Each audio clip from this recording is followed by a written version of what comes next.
예수님 믿는 것이 최고의 복이라는 증거가 이 찬양을 듣고 마음에 감동이 있는 것 자체입니다.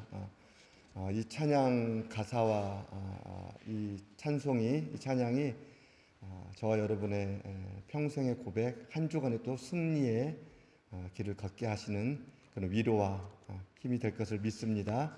감사합니다. 마음에 예수님이 분명하게 있는 사람에게 어떤 인생이 가장 복된 인생인지 물어보면 100이면 100, 아마 예수님과 동행을 손꼽을 것입니다. 성경도 그렇다고 증언합니다. 시편 1절과 2절 말씀에 넘겨주시면 됩니다. 복 있는 사람은 악인들의 꾀를 따르지 아니하며 죄인들의 길에 서지 아니하며 오만한 자들의 자리에 앉지 아니하고 오직 여호와의 율법을 즐거워하여 그의 율법을 주야로 묵상하는도다. 악인들의 꾀를 따르지 않는 것은 악한 생각을 하지 않고 사는 것이고, 죄인들의 길에 서지 않는 것은 실제로 죄를 짓지 않고 사는 것이고, 오만한 자들의 자리에 앉지 않는 것은 삶의 자리에서 교만하지 않고 높이시고 낮추시는 분이 하나님이심을 이렇게 의식하면서 바라보는 삶이지요.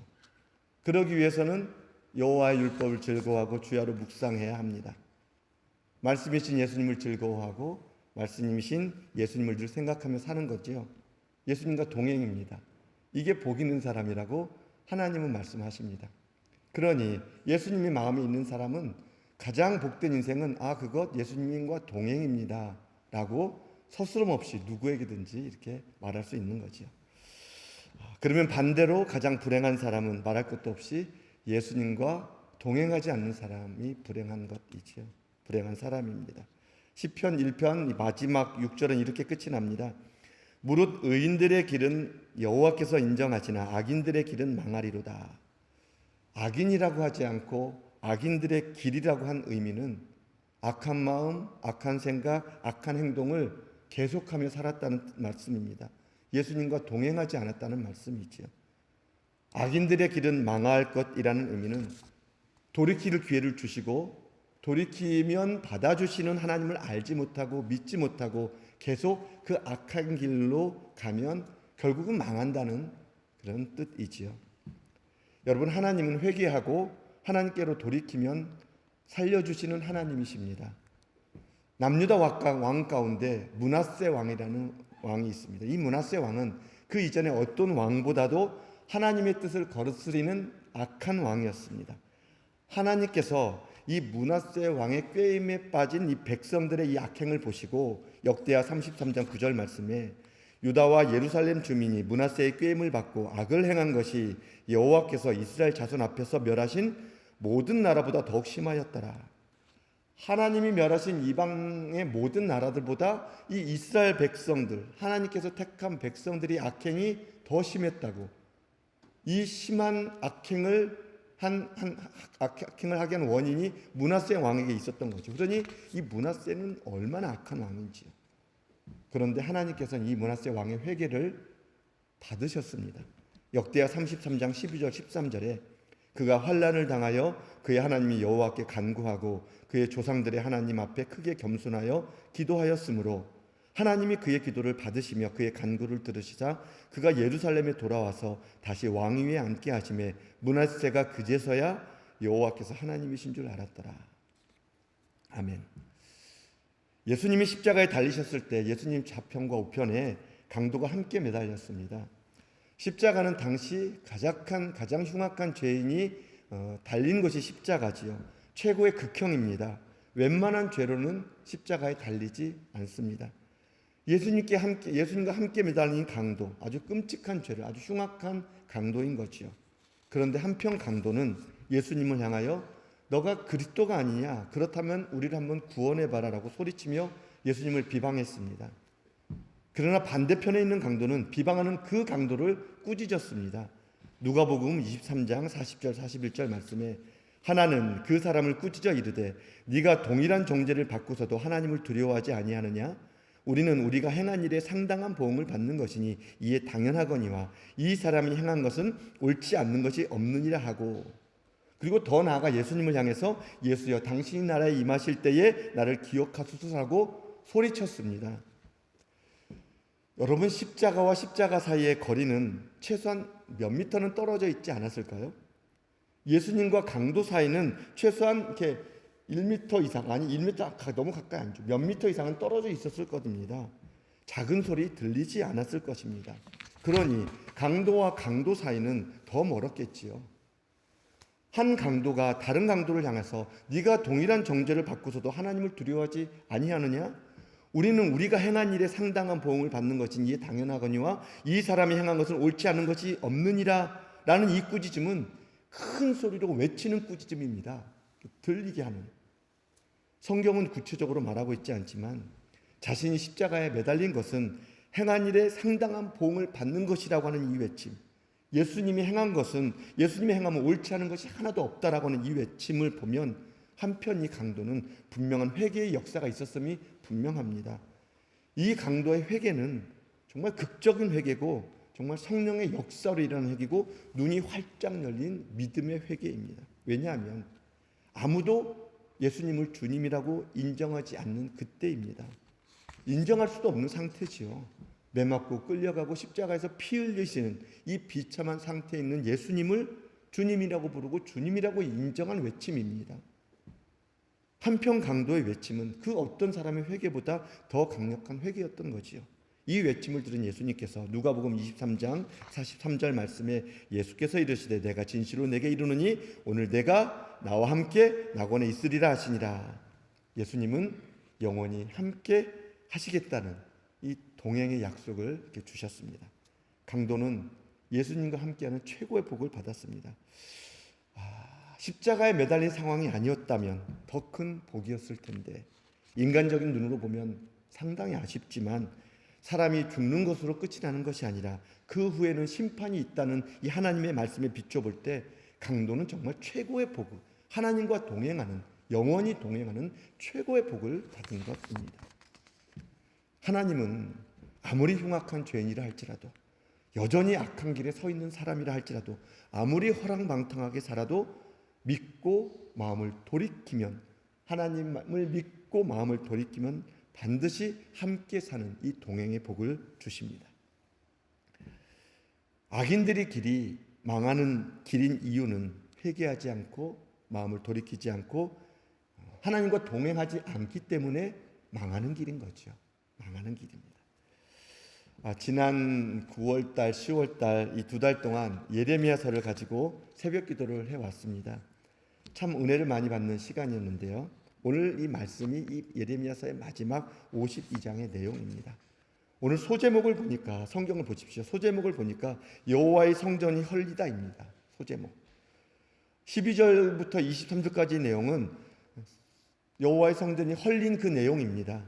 하나님의 택한 백성 남유다가 바벨론에서 멸망당하는 장면이죠. 바벨론의 그 군대 사령관 느부사라단에 의해서 예루살렘의 성전과 왕궁이 불태워지고 예루살렘의 모든 집들, 고관들의 집까지 다 불살라지고 예루살렘의 그 사면의 성벽이 다 허물어지고 백성들이 죽임당하고 남은 자들이, 행복한 자들이 바벨론으로 사로잡혀 갔습니다. 16절 말씀 보시면 가난한 백성은 남겨두어 포도원을 관리하는 자와 농부가 되게 하였더라. 여기서 가난한 자란 바벨론에 저항할 의지도 없는, 아무런 소유도 없는 힘없는 자들이, 빈민들입니다. 바벨론이 이들을 이렇게 남겨둔 이유는, 그래서 포도원과 농부가 되게 한 이유는 예루살렘에 주둔하고 있는 이 바벨론 군사들, 이 바벨론 군대에게 식량을 조달하기 위해서 저항도 하지 않고 아무것도 힘도 없으니 그냥 바벨론 군대들을 이렇게 먹여 살리는 어떤 형편에 있던 것이죠. 그러니까 이전보다 더 심한 형편 가운데 놓이게 된 것입니다. 17절로 18절을 보면 성전의 두둑 기둥과 받침들과 여호와의 성전의 놋대야들이 깨뜨려지고 그 놋은 바벨론으로 옮겨졌습니다. 가마들과 부삽들과 부집개들과 심지어는 밥그릇 숟가락들까지 놋으로 만든 모든 것은 다 가져갔습니다. 가져감을 당한 거지요. 19절 말씀 보면 사령관들은 성전 안에 있는 금으로 만든 잔들과 화로들과 주발들과 솥들과 촛대들과 숟가락들과 대접과 접시들을 또 다 가져갔습니다. 원문으로 보면 금으로 된 것, 은으로 된 것은 모두 가져갔다, 이렇게 기록되어 있습니다. 성전 안에 있는 그릇들입니다. 하나님을 위하여 하나님을 예배할 때 사용되던 성물들이지요. 하나님께서 명하셔가지고 만들어진 그릇들입니다. 그런데 깨트려져서 옮겨지고 온전한 그대로 때로는 다 옮겨졌습니다. 다니엘서를 보면 이 바벨론으로 가져간 이 기물들이 그들의 바벨론 사람들의 그들의 술잔치 자리에 그릇으로 사용되었습니다. 다니엘서 5장 2절로 4절에 이것은 말씀에 싣지 않았습니다. 넘기지 않아도 됩니다. 벨사살이 술을 마실 때에 명하여 그의 부친 느부갓네살이 예루살렘 성전에서 탈취하여 온 금, 은 그릇을 가져오라고 명하였으니 이는 왕과 귀족들과 왕후들과 후궁들이 다 그것으로 마시려 함이었더라. 이에 예루살렘 하나님의 전 성소 중에서 탈취하여 온 금 그릇을 가져오매 왕이 그 귀족들과 왕후들과 후궁들과 더불어 그것으로 마시더라. 그들이 술을 마시고는 그 금, 은, 구리, 쇠, 나무, 돌로 만든 신들을 찬양하니라. 왕, 귀족들, 왕후들, 후궁들까지 성전의 기물들로 이 술 마시기를 원했고 그것으로 술을 마신 후에 금과 은과 구리, 쇠, 돌, 나무로 만든 이 자신들의 신이죠. 그것을 찬양했습니다. 술 마신 후에 자신들의 신을 찬양했다. 자신을 섬기는 우상이 하나님을 이겼다는 그런 어떤 노래지요. 취한 상태에서 자신들의 신을 찬양하는 것, 하나님이 조롱당하고 하나님이 모욕당한 것입니다. 하나님의 백성들이 철저하게 아주 그냥 이렇게 짓밟힘을 당한 것이지요. 예루살렘이, 성전이, 성물들이, 백성들이 이런 지경까지 된 것, 하나님을 믿지 않고 말씀에 순종하지 않고 마음에 돌이키지 않고 여전히 악한 길에 서 있었기 때문입니다. 하나님과 동행하는 삶을 살지 않았기 때문이죠.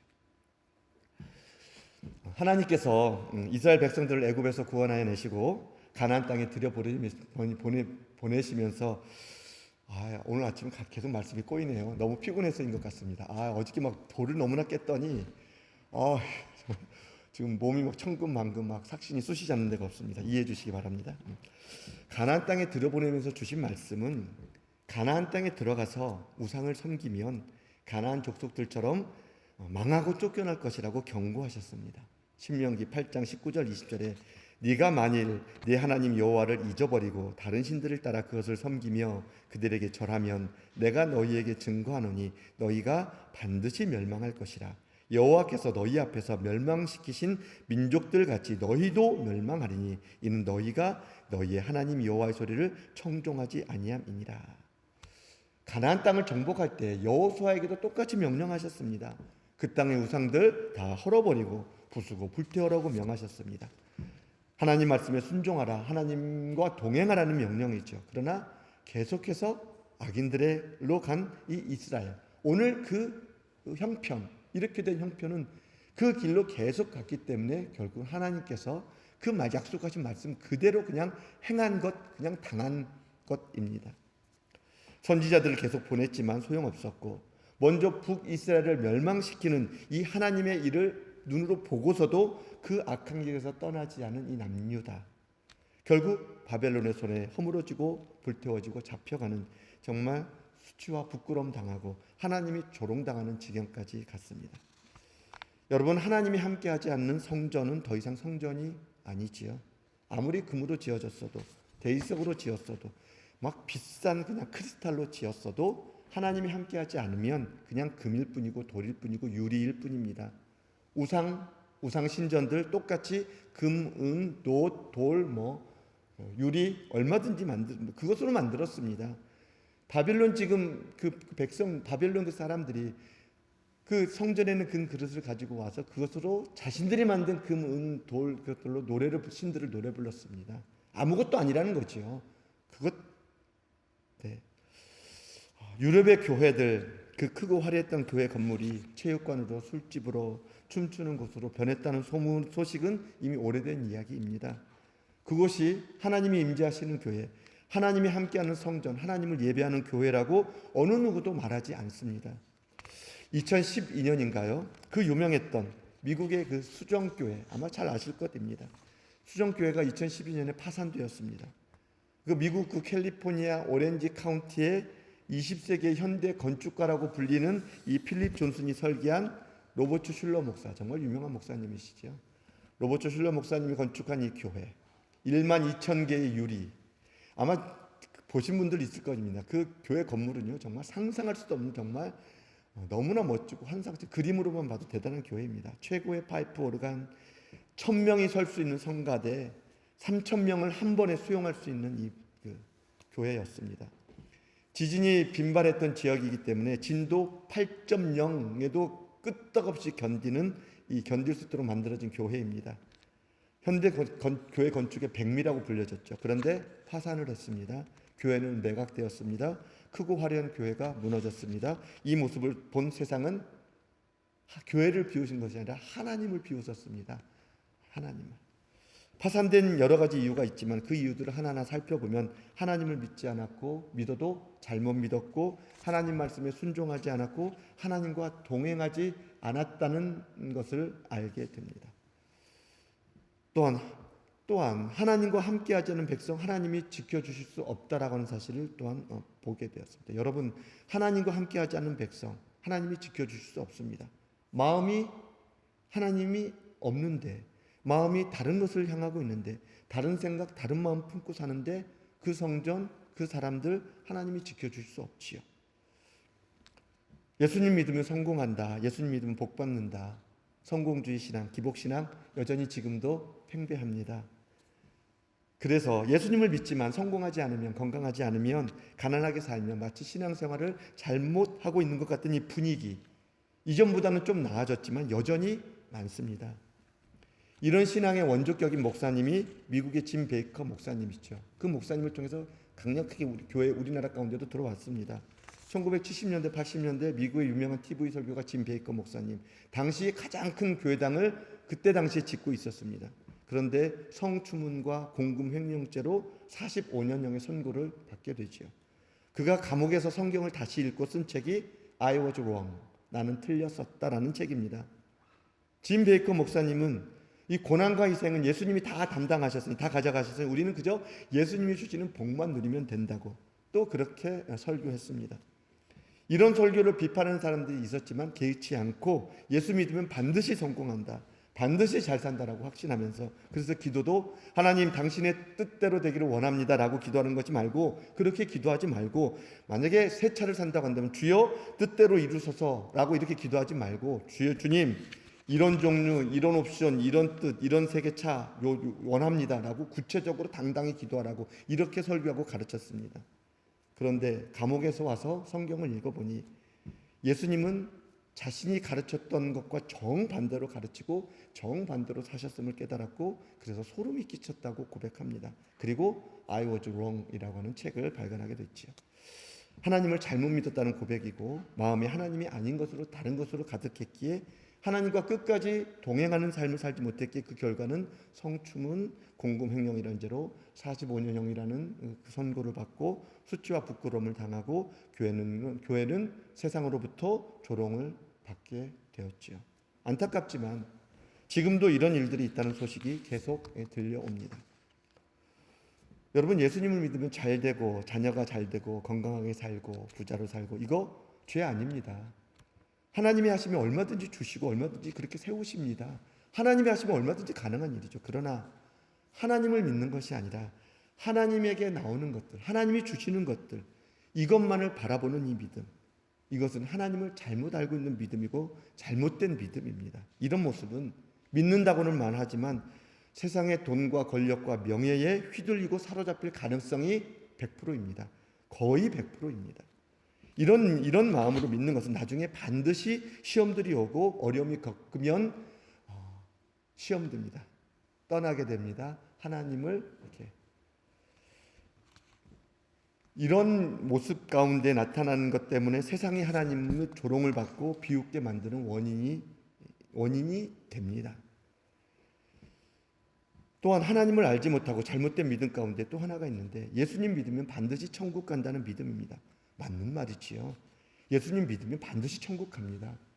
그런데 이 믿음이 곡해되면 이 믿음 때문에 망하게 되고 수치와 부끄러움을 당하고 아들을 내어주신 이 예수님, 이 용서까지, 하나님의 은혜와 예수님의 용서까지 조롱을 받는 이런 조롱거리가 되게 만듭니다.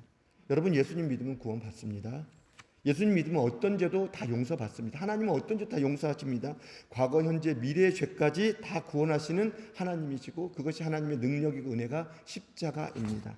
그런데 이것만 알고 예수님을 정말 믿는 사람에게 역사하시는 이 성령의 역사, 당연히 따라오는 이 안에서 역사하시는 믿음에 따라오는 성령의 역사, 마침내 죄를 떠나 살게 하시는 이 성령의 은혜를 따라 살지 못하면, 이거 알지 못하면 살면서 수치와 부끄러움을 당할 뿐만이 아니라 마지막 날에 주님 앞에 섰을 때 나는 너를 도무지 모르겠다라는 이 정말 두려운 상황까지 가게 됩니다. 죄를 짓고도 그 죄를 알지 못하고 그 악한 길에서 여전히 서 있으면 사람들도 다 압니다. 다 봅니다. 어린아이들도 압니다. 믿는 사람들도 다 봅니다. 믿지 않은 사람들도 다 봅니다. 사람들로부터 도무지 이해가 안 가는 사람, 상식도 없는 사람, 아니 믿는 사람보다 더 악한 사람이라고는 손가락질을 받습니다. 하나님이 비난받습니다. 예수님 십자가가 조롱받습니다. 예수님을 믿으면 죄에서 용서받는다고 하는 것, 이것 너무나 분명히 믿어야지요. 이 믿음 너무너무나 중요하지만 예수님과 동행하지 않으면, 성령을 따라 살지 않으면 멸망이라고 하는 것을 믿는 것도 너무나 중요합니다. 예수님을 믿는 것이 그러게 죄를 계속 지어도 상관없이 구원받는다, 이 보증수표가 아닙니다. 성령을 살지 않으면 망한다라고 하는 이 사실, 이것을 믿는 믿음 가운데 더더욱 살아야 합니다. 오늘 하나님의 백성 남유다가 하나님의 임재를 약속하신 성전이 이렇게 파괴되고 살육당하고 포로에 끌려간 이유, 하나님이 백성이 아니기 때문이 아닙니다. 하나님의 구원을 잘못 알고 있고 악행하는 길을 가면서도 계속 말씀하시는 하나님의 말씀을 듣지 않고 마음을 돌이키지 않았기 때문입니다. 하나님의 구원받은 백성이 하나님과 동행하지 않았기 때문입니다. 예수 믿는 우리가 이 시대에 정말 새겨들어야 하는 말씀이지요. 20절로 23절 말씀은 예루살렘 성전에 있는 두 기둥에 관한 말씀입니다. 성전에 있는, 성전을 바치고 있는 것을 상징하는 노수로 만든 이 두 기둥입니다. 아시다시피 오른쪽에 있는 기둥의 이름이 야긴이고 오른쪽에 있는 왼편에 있는 기둥이 보아스입니다. 야긴의 뜻은 저가 세우리라. 보아스의 뜻은 그에게 능력이 있다라는 그런 의미입니다. 그러니까 이 두 기둥, 야긴과 보아스의 이 기둥의 의미는 성전을 세우시고 지키시는 분이 전능하신 하나님이라는 사실을 알리는 이 상징적인 기둥입니다. 이 성전은 무너지지 않아. 하나님께서 세우셨어. 하나님께서 보호하신다는 의미지요. 저가 세우리라. 그에게 능력이 있다.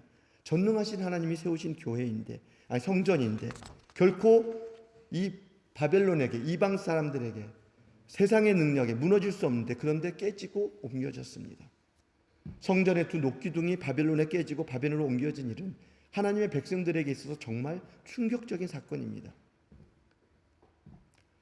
여러분, 예수님이 이 땅에 오시고 십자가 지신 이유는 더 이상 이런 충격적인 사건 가운데 우리로 하여금 망하지 않는 삶을 살게 하기 위해서 예수님 십자가 지시고 신 것입니다. 어느 날 예루살렘 성전에 올라가신 예수님께서 성전 안에서 일어난 일들을 보시고 노끈으로 채찍을 만드시고 쫓아내시고 매매하는 자들, 비둘기 파는 자들 혼내시고 그 동전 바꾸는 그 상을 둘러 엎으시고 정말 대단히 분노하셨습니다.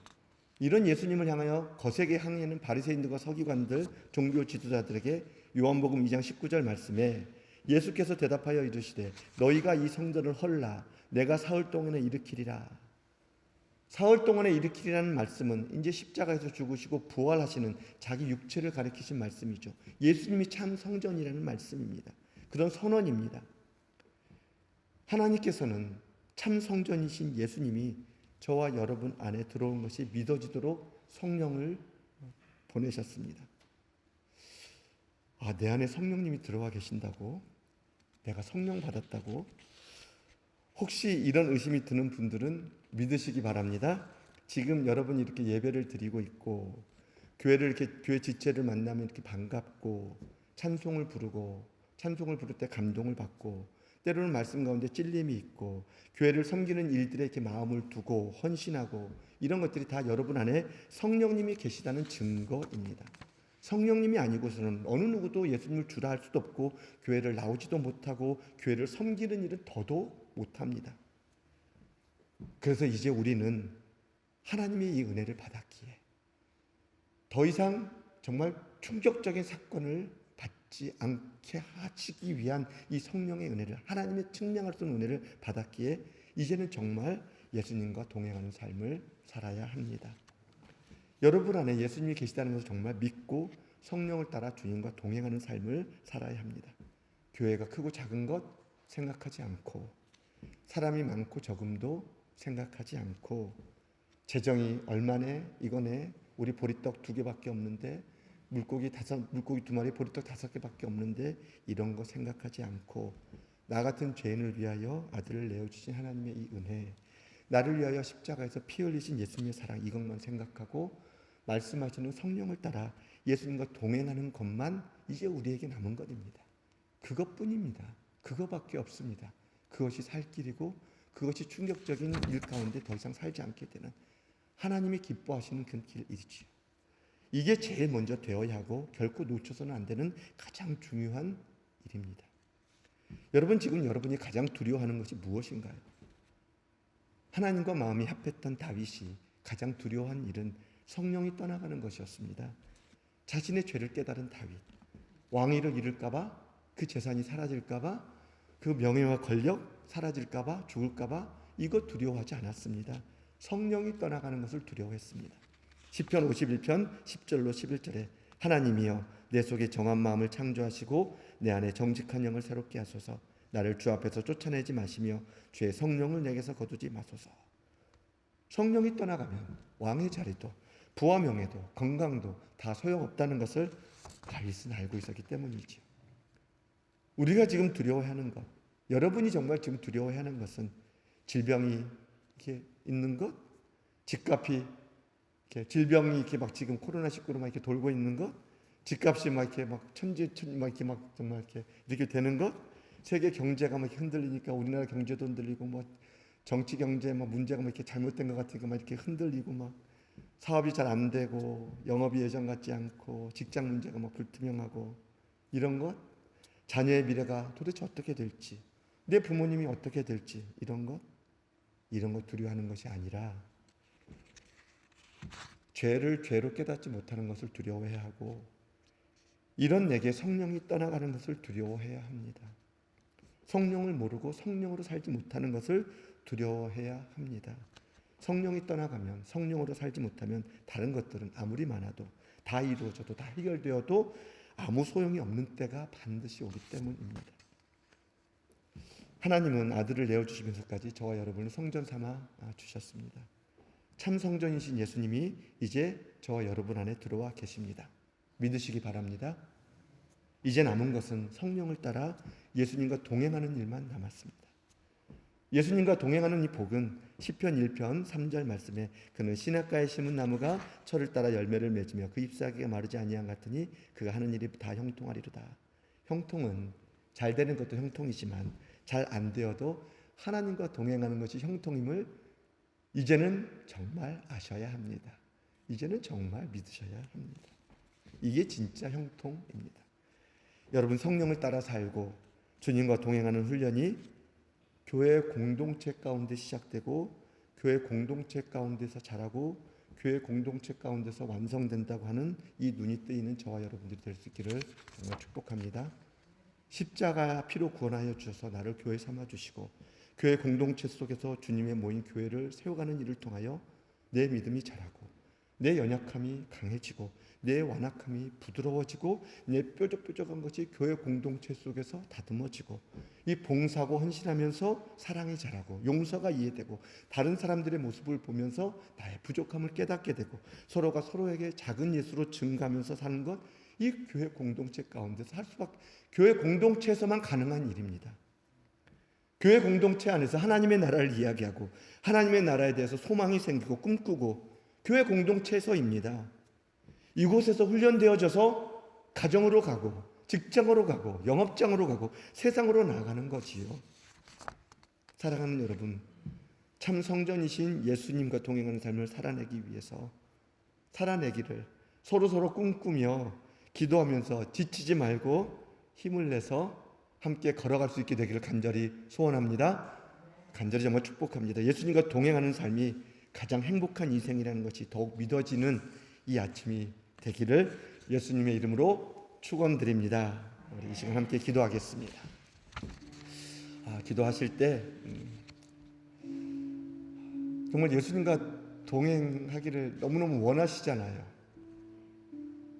여전히 그 짓는 죄 가운데 있지만, 연약한 가운데 있지만 그 죄 다 용서하신 예수님의 사랑, 그 은혜가 여러분 가운데 있으시잖아요.